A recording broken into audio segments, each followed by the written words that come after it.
아내가 밥을 제때 해주지 않는다고 늘 불평을 하는 남편이 있었습니다. 그날도 배가 고픈데 아내는 밥 해줄 생각은 하지 않고 텔레비전만 보고 있었습니다. 그래서 남편이 화가 나서 당신 밥 안 해주면 나 나가서 사 먹을 거야. 이렇게 이야기를 했습니다. 남편의 이런 선전포고에 그제서야 아내가 TV를 보다가 반응을 하는데요. 뭐라고 했을까요? 그런 말씀하시는 분도 계실 거고요. 이분은 5분만 기다려요. 그렇게 대답을 했답니다. 5분이라는 말에 남편이 깜짝 놀라며 대답을 했습니다. 5분 안에 밥이 돼? 아내가 일어서며 이렇게 대답을 했습니다. 아니, 5분이면 옷 갈아입을 수 있으니까 같이 나가서 사 먹어. 아내가 같이 일을 하면서 맞벌이로 있는지 아니면 또 끼니 때가 얼마나 지났는지 디테일한 정보가 없어서 섣불리 판단하기는 어렵지만 개인적으로는 이 남편분이 짜증만 낼 것이 아니라 TV를 보면서 스트레스를 해소하고 있는 아내를 너그럽게 좀 이해해주고 자기가 부엌에 가서 감자도 썰고 양파도 깎고 해서 뽀얀 두부도 썰어놓고 파 송송 넣어서 뽀글뽀글 끓는 맛있는 된장찌개라도 좀 끓여가지고 같이 TV를 보면 더 좋지 않았을까라는 생각을 해봅니다. 방법은 아내가 밥을 해주는 것도 있지만 내가 해먹는 것도 방법일 수가 있기 때문입니다. 방법은 언제나 많이 있습니다. 오늘 본문 5절에서 바울은 화면을 보시면서 다시 한번 읽어보실까요? 시작.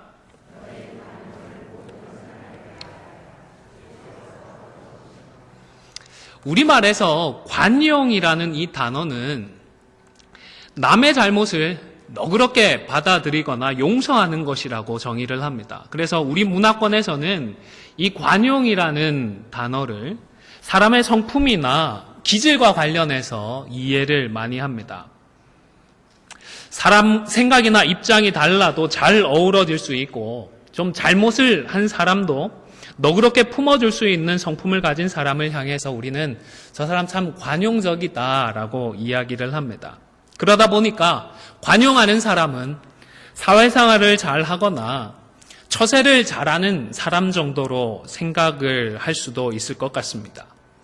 그런데 이 관용이라는 단어의 원어적인 뜻은 과격하지 않고 적당하고 그리고 공평한 것, 이런 경우에 사용을 했던 단어입니다.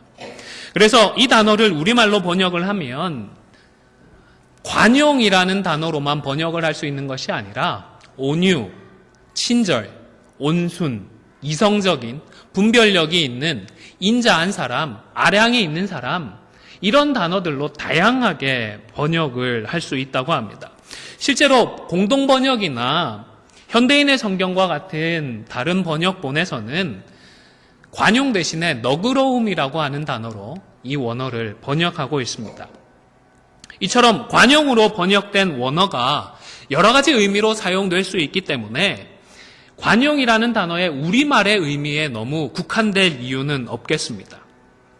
과격하지 않고 적당하고 공평하다라는 원어적인 의미를 기억하는 것이 필요하겠습니다.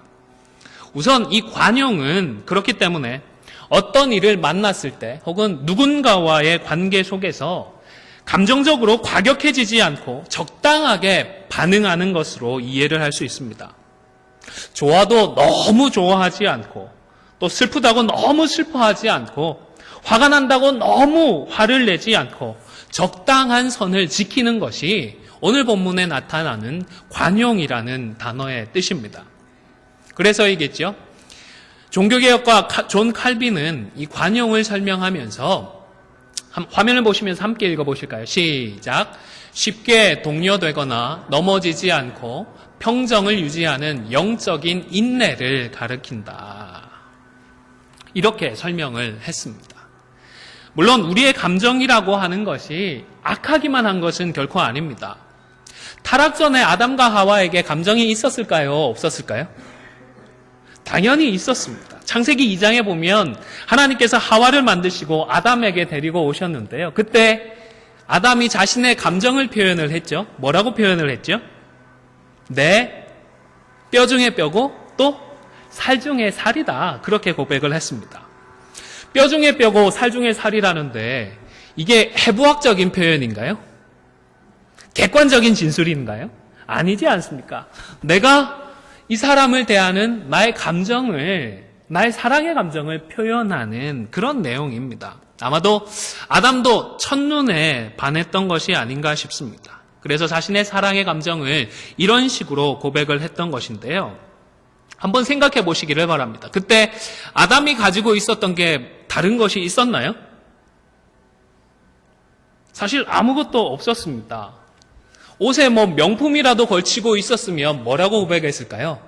하와를 향하여서 내가 걸치고 있는 이 명품보다 당신이 더 귀합니다. 이렇게 고백을 했겠지만 그 당시에 아담은 그냥 정말로 말 그대로 맨몸뚱아리 하나밖에 없었습니다. 그러다 보니까 내 몸을 지탱하는 뼈 중에 뼈고 바깥으로부터 나를 보호해주는 이 살보다 더 귀한 당신입니다. 라고 자신의 사랑의 감정을 고백했던 것이 아닌가 싶습니다. 이처럼 타락 전에도 사람에게는 감정이 있었습니다. 그리고 하나님께서 제6일째 날 창조의 사역을 다 완료하신 다음에 뭐라고 평가하셨죠? 네, 심히 좋았더라. 그전에는 그냥 좋았다라고 하셨는데 그날만큼은 심히 좋았다라고 말씀을 하셨습니다. 그러면 사람을 창조하시고 사람의 감정도 창조하셨는데 사람의 감정은 하나님께서 별로라고 생각하셨을까요? 그 감정 역시 심히 좋았더라. 하나님은 그렇게 인정을 해 주셨던 것입니다. 다만 이 좋았던 감정이 타락을 하면서 죄로 오염이 되었습니다. 범죄하기 전에는 벌거벗었지만 부끄러워했나요? 부끄러워하지 않았다라고 했습니다. 그런데 범죄한 후에는 벗은 줄을 알고 무화과 나무 잎을 엮어서 치마로 삼았다라고 했습니다. 그리고 하나님의 음성을 듣고는 벗었으므로 두려워하여 숨었다라고 했습니다.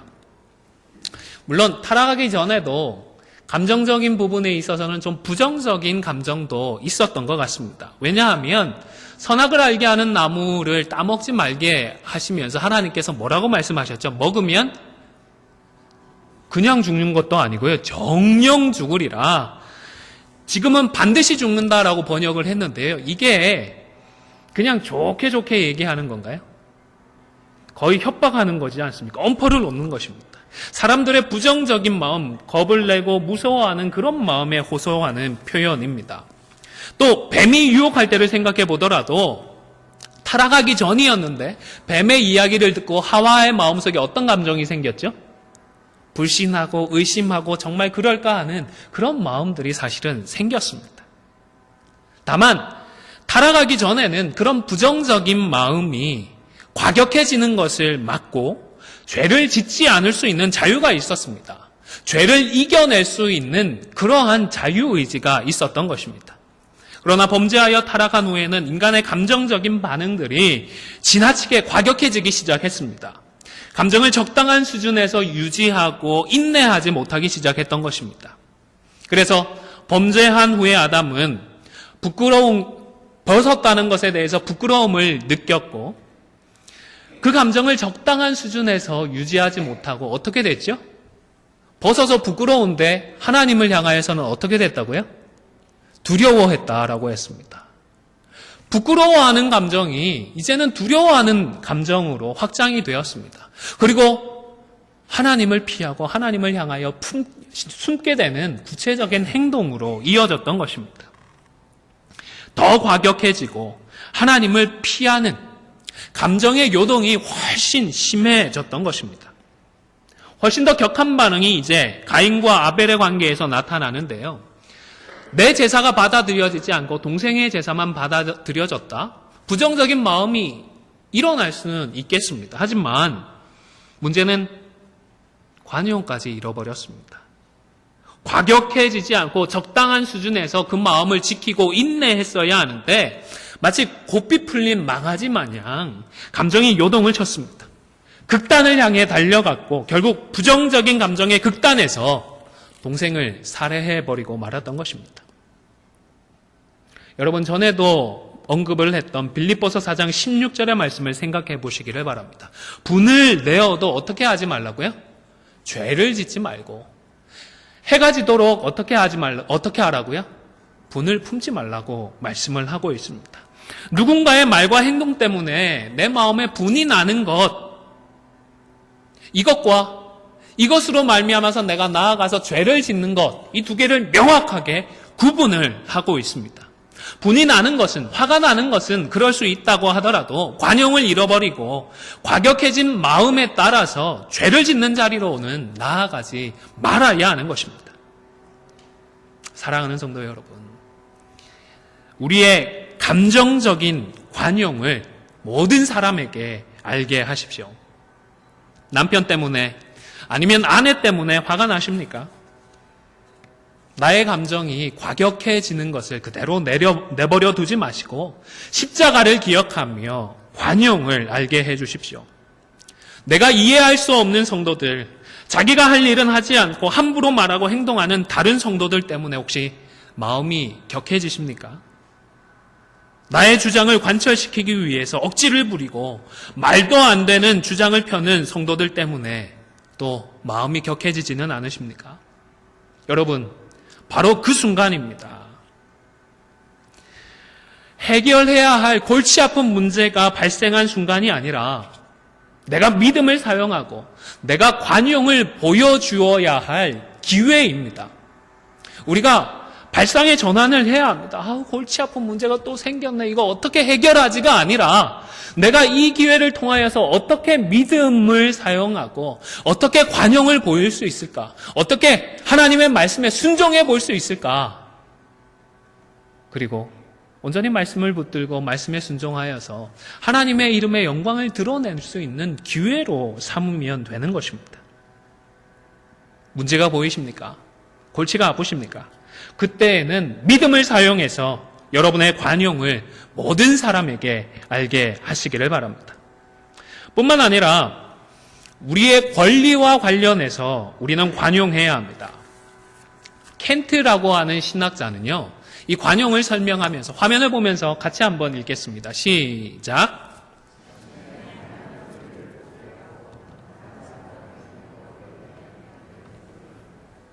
권리를 포기하고 다른 사람을 너그럽게 대하는 태도가 관용이다라고 설명을 합니다. 여러분, 나에게 권리가 있습니다. 내가 이렇게 행동하고 말할 수 있는 권리가 있습니다. 그런데 나 못지않게 나랑 똑같이 다른 분도 말할 수 있는 권리가 있고 행동할 수 있는 권리가 있습니다. 교회 안에서도 목사만 말할 수 있는 권리가 있는 것이 아니고 우리 모든 성도들이 다 자신의 입장을 말할 수 있는 권리가 있습니다. 그런데 자신의 권리를 주장하면서 나는 단 하나의 손해도 보지 않고 전부 누리고 그 권리를 행사해야겠다는 것이 아니라 어느 정도 적절한 수준에서 절제하고 내려놓고 심지어는 주를 위하여서, 십자가를 위하여서, 복음을 위하여서 포기하는 것이 관용인 것입니다. 나의 권리와 관련하여서 우리는 관용을 보여주어야 하는 것입니다. 여러분, 권리로 따지면 누가 권리가 제일 많을까요? 당연히 세상을 창조하신 우리 하나님이십니다. 창조주 하나님께서 모든 권리를 다 가지고 계십니다. 그런데 우리 예수님은 그 권리를 어떻게 하셨죠? 내려놓고 포기하셨습니다. 이 땅에 하늘의 영광을 내려놓으시고 사람으로 오셨습니다. 우리 예수님이야말로 이 관용이 무엇인지를 가장 잘 보여주신 분이신 것입니다. 사랑하는 성도 여러분, 십자가의 우리 주님을 기억하며 교회 안에서 나의 권리와 관련하여 서로가 서로에게 관용을 보여주시는 우리 모두가 되시기를 바랍니다. 나보다 까마득하게 나이가 어린 목사이고 장로이고 어린 성도들이지만 그들을 향하여 너그럽게 대해주시고 관용을 보여주시기를 바랍니다. 부족함이 있어 보이고 미덥지 않은 그런 부분들이 보이더라도 관용하여 주십시오. 그래야 젊은 사람들이 자라고 성숙할 수 있습니다. 그래야 나의 세대뿐만 아니라 다음 세대를 통하여서도 이 지역 가운데에, 이 땅 가운데 복음이 전파되고 나를 통하여서 영광을 받으셨던 하나님께서 다음 세대를 통하여서도 영광을 받으시는 것입니다. 여러분, 배운 것이 훨씬 많고 아는 것이 내가 더 많더라도 복음을 위해서는 적당하게 주장하시고 관용을 보여주시기를 바랍니다. 에이, 내가 돈도 많고 세상적으로도 훨씬 더 성공했는데 그렇게만 생각하지 마시고 교회 안에서만큼은 세상에서처럼 돈이나 성공으로 대접받으려고 하지 마시고 그런 권리를 포기하여 관용을 보여주시기를 바랍니다. 아멘입니까? 좀 강요하는 것 같아서 죄송한데 그럼에도 불구하고 관용을 보여주시기를 바랍니다. 그런데 여러분, 감사합니다. 그런데 여러분, 바울은 왜 스스로 관용하라는 정도가 아니라 적극적으로 모든 사람에게 너희 관용을 알게 하라고 했을까요? 심지어 주께서 가까우시다 라고까지 말하면서 관용을 보여줄 것을 강하게 권면합니다. 왜일까요? 예수님은 제자들에게 오른손이 하는 것을 어떻게 하라고 하셨죠? 왼손이 모르게 하라고 하셨는데 이 예수님의 말씀과는 충돌하는 내용 아닌가요? 위선적인 행동이 아닐까요? 왜 바울은 관용을 보여주라고, 그것도 모든 사람에게 알게 하라고 했을까요? 결론부터 말씀을 드리면 우리 성도는 알리지 말아야 할 것도 있고 알려야 할 것도 있습니다. 알리지 말아야 할 때가 있고 알려야 할 때가 있습니다. 우선 마태복음 6장 1절에서 4절 우리 예수님께서 하셨던 그 말씀부터 확인을 해보도록 하겠습니다. 함께 읽겠습니다. 시작.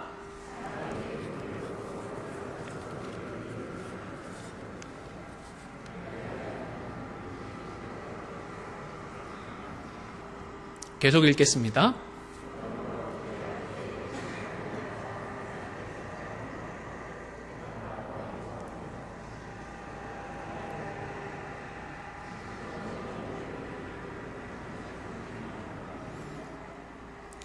너는 구제할 때에 오른손이 하는 것을 왼손이 모르게 하여 내 구제함을 은밀하게 하라. 은밀한 중에 보시는 너의 아버지께서 갚으시리라. 예수님이 오른손이 하는 것을 왼손이 모르게 하라고 분명히 말씀을 하셨습니다. 그렇죠? 그런데 어느 때에 이렇게 하라고 말씀하셨죠? 구제할 때에. 그리고 1절에서는 사람에게 보이기 위해서 의를 행하지 말라는 말씀을 하셨는데 이 말씀의 구체적인 예로서 구제를 사용하셨던 것입니다. 다시 말하면 나 자신을 드러내고 나의 의를 보여주기 위해서는 절대로 왼손이 모르게 하라고, 알리지 말라고 말씀을 하셨던 것입니다. 그러나 지금 바울이 권면할 때에 관용을 모든 사람에게 알게 하라는 것은 나의 이러한 모습을 자랑하라는 말씀이 아닙니다. 무엇을 위해서 관용을 보이라고 했죠? 교회를 위해서입니다.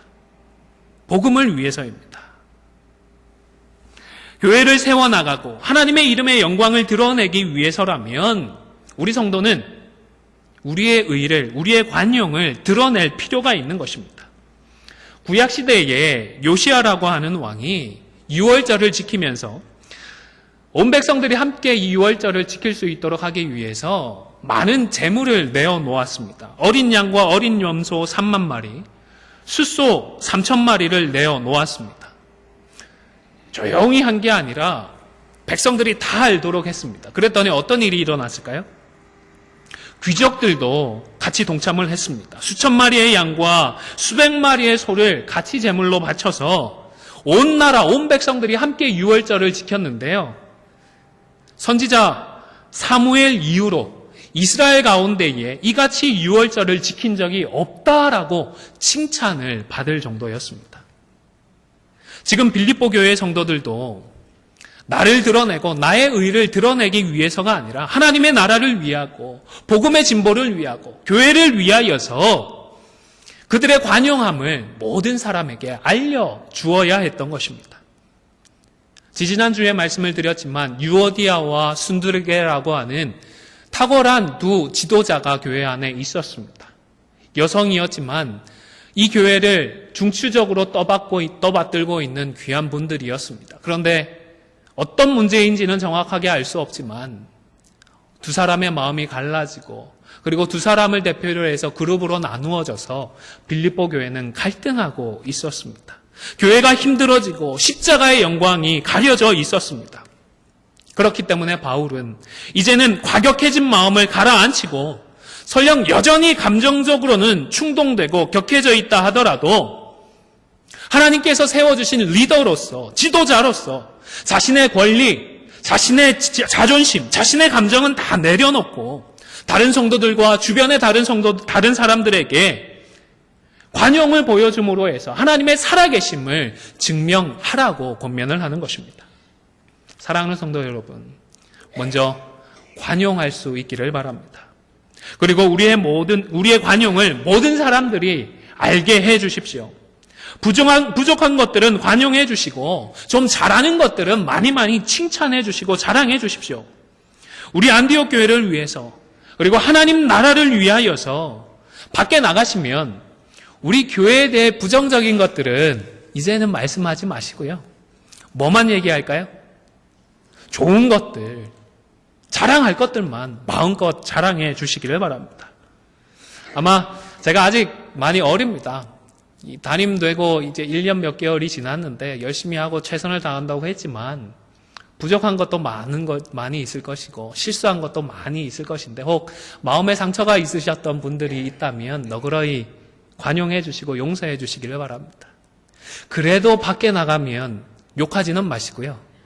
우리 교회 목사 와서 열심히 한다, 어리지만 노력한다 자랑해 주시기를 바랍니다. 부족한 건 밖에 나가서 다른 사람에게 욕하지 마시고요. 전화해서 가르쳐 주시고 깨우쳐 주시고 찾아와서 말씀으로 격려해 주십시오. 마음을 열고 듣고 변화되도록 저도 노력하겠습니다. 우리 장로님들, 우리 성도님들을 대하면서 우리 교회를 생각하면서 기대에 못 미치는 부분도 있겠죠. 아쉬운 점도 있을 것입니다. 그러나 그것들을 바라보면서 마음이 그냥 끝없이 격해지도록 내버려 두지 마시고 관용할 수 있기를 바랍니다. 마음과 생각을 지켜주시기를 바랍니다. 굳이 다른 교인들에게, 교회 밖에 다른 성도들에게 우리 교회 이래가지고 우리 성도들 이래가지고 안 돼, 틀렸어 이런 말씀 마시고요. 그런 분들은 너그러이 관용해 주시고 이해해 주시고 기도해 주시고 그럼에도 불구하고 우리 장로님들이 잘하는 부분들, 우리 어린 성도님들이 열심히 하는 것들 주변에 많이 자랑해 주시기를 바랍니다. 혹 보실 때 하나도 없다 느끼십니까? 그런 경우라면 좀 고민이 되기는 하겠는데요. 적어도 거짓말은 하지 마시고 나가서 욕은 하지 말아 주십시오. 말 안 하면 되잖아요. 굳이 나가서 욕할 필요는 없지 않나 싶습니다.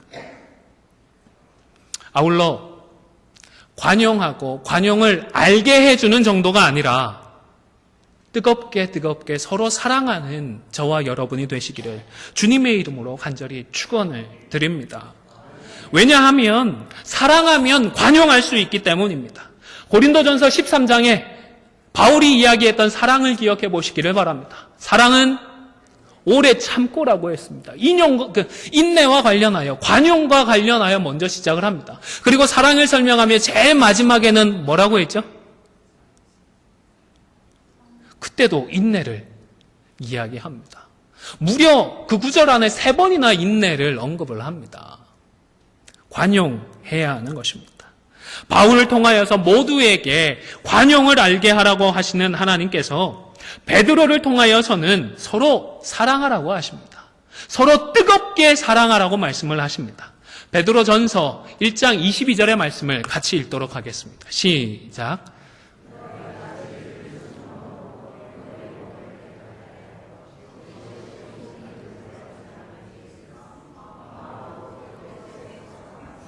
뜨겁게 어떻게 하라고요? 사랑하라 하셨습니다. 이 말씀에 순종하는 저와 여러분이 되시기를 주님의 이름으로 간절히 축원을 드립니다. 우리 예수님께서 제자들을 참 사랑하셨습니다. 그런데 제자들의 말과 행동만 보면 그렇게 사랑받을 짓을 별로 하지는 못했습니다. 십자가를 지시기 전에 너무 괴롭고 힘들어서 산에 올라가서 자지 말고 여기서 깨어서 나를 위해서 좀 기도해달라. 어쩌면 죽기 전에 마지막으로 부탁하신 말씀일 수도 있잖아요. 그런데 제자들이 어떻게 했죠? 피곤함을 이기지 못하고 잠들고 말았습니다. 와서 또 부탁하시는데 두 번째는 들었나요? 아이고, 이 왼수들 싶은 제자들이었을 것 같습니다. 내가 사랑해 줄 수 있는 그런 제자들이 아닌데, 그런데 우리 하나님은, 우리 예수님은 예수님의 전 인격을 동원하여서 감정적으로는 괘씸하고 이해 안 되고 포용할 수 없는 그런 제자들이었지만 끝까지 사랑해 주셨습니다. 여러분, 우리 하나님이 저와 여러분을 사랑하십니다. 믿으십니까? 네. 그런데 언제부터 사랑하셨죠? 우리가 의인이었을 때요? 우리가 믿었을 때요? 우리가 죄인이었을 때 우리를 사랑해 주셨습니다.